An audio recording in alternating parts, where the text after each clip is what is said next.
आप देख रहे हैं हेडलाइंस 24 प्राइम न्यूज़ रूम में। आपके साथ मैं जफरुल हसन सिद्दीकी। दुनिया को खबरें देने के लिए जाते वक्त खुद को खबर नहीं होगी कि वो दुनिया के लिए खबर बन जाएगा। जी हाँ, जर्नलिज्म को यूं ही डेमोक्रेसी का चौथा पिलर नहीं कहा जाता है। इसके लिए त्याग, बलिदान, तपस्या, जुनून, हौसला, हिम्मत, मेहनत और जान की बाजी लगाने के लिए भी तैयार रहना पड़ता है। एक रिपोर्टर एक सैनिक से कम नहीं होता है। अगर सैनिक सरहद पर असलहों से जंग लड़ रहा होता है तो उसके कंधे से कंधा मिलाकर अगर कोई खड़ा होता है तो वो होता है अपने कैमरे और कलम के साथ मुस्तैद एक रिपोर्टर, नुमाइंदा, पत्रकार, जर्नलिस्ट। खुशी हो या जंग का मैदान, गम हो या जश्न, हर चीज़ से आपको रूबरू कराने वाला जर्नलिस्ट अपनी मौजूदगी का एहसास हर वक्त और हर जगह कराता रहता है। इसलिए कहा गया है कि सच्ची पत्रकारिता के बिना डेमोक्रेसी की कल्पना नहीं की जा सकती, जो सच भी है। आज हम बात कर रहे हैं पुलित्जर पुरस्कार विजेता भारतीय फोटो जर्नलिस्ट दानिश सिद्दीकी की, जो शुक्रवार को अफगान सेना और तालिबान के बीच जारी संघर्ष को कवर करते हुए मारे गए, या यूं कहें कि शहीद हो गए। एक अफगान कमांडर ने समाचार एजेंसी रॉयटर्स को बताया कि अफगानिस्तान के विशेष सुरक्षा बल की एक टुकड़ी स्पिन बोल्डक शहर के मुख्य बाजार को दोबारा अपने कब्जे में लेने की कोशिश कर रही थी, जब तालिबान के साथ मुठभेड़ में दानिश सिद्दीकी और कुछ अफगान अधिकारी मारे गए। दानिश सिद्दीकी भारत में अंतर्राष्ट्रीय समाचार एजेंसी रॉयटर्स के चीफ फोटोग्राफर थे। एजेंसी के मुताबिक दानिश पिछले सप्ताह से अफगानिस्तान के विशेष दलों के साथ कंधार प्रांत में तैनात थे, जहां वो अफगान कमांडरों और तालिबान लड़ाकों के बीच संघर्ष की खबरें भेज रहे थे।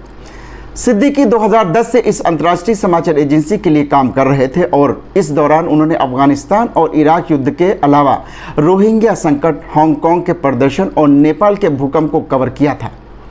दानिश सिद्दीकी साल 2018 में रोहिंग्या संकट के दौरान बेहतरीन काम करने के लिए पुलित्जर पुरस्कार से भी नवाजे गए थे। उन्हें फीचर फोटोग्राफी की श्रेणी में ये पुरस्कार मिला था। सिद्दीकी पिछले दिनों लगातार अपने ट्विटर अकाउंट से अफगानिस्तान की ज़मीनी हकीकत का ब्यौरा दे रहे थे।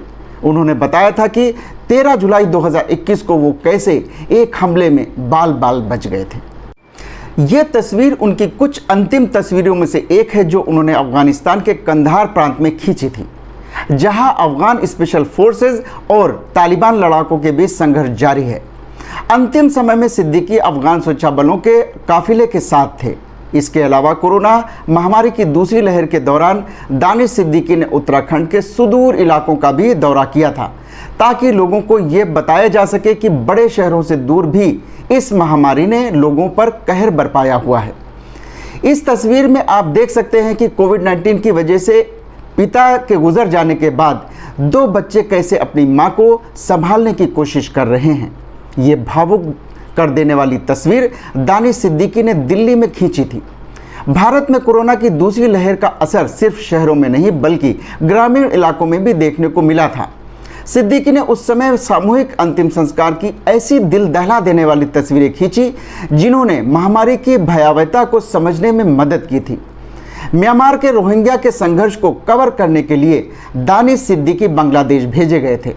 दानिश सिद्दीकी ने यह तस्वीर तब खींची थी जब बुरी तरह से थक चुकी ये महिला, रोहिंग्या महिला, बांग्लादेश की सीमा तक पहुंचने में सफल होने के बाद समंदर के किनारे को हाथ लगाकर रोने लगती है। मैं आपके साथ शहाना खान। अगर आपको हमारा ये वीडियो पसंद आया हो तो इसे लाइक और शेयर ज़रूर करें और चैनल को सब्सक्राइब करना ना भूलें, ताकि हम आपको रखें देश और दुनिया की ताज़ा तरीन खबरों के साथ बाखबर। देखते रहिए हेडलाइंस 24 सच के साथ।